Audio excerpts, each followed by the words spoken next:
Housing Authority mamamahagi ng pabahay para sa mga biktima ng bagyong Yolanda.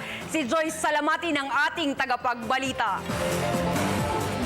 Isang magandang pamasko ang matatanggap ng mga biktima ng Typhoon Yolanda sa Cadiz at Sagay cities sa Negros Occidental.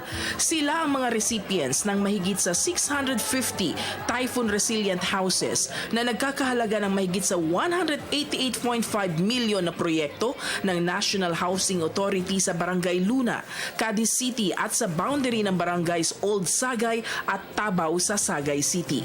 300 kabahayan ang nakalaang ipamahagi sa Cadiz City, samantalang 350 naman sa Sagay City kung saan 1,000 kabahayan ang itatayo sa bawat syudad.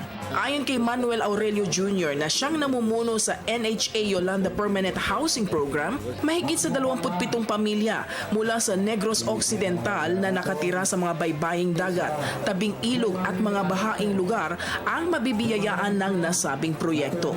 Ayon pa kay Aurelio, naglaan ang pamahalaan ng 58 billion para sa konstruksyon ng pabahay sa mga biktima ng bagyong Yolanda noong taong 2013 sa mga lugar ng Samar, Leyte, Negros, Panay, Palawan at Dinagat Island. Inaalam pa ng local government ng Negros kung ang pabahay ay ipamimigay ng libre o kung meron mang kabayaran ay mababa na umano ang 200 kada buwan ayon sa NHA.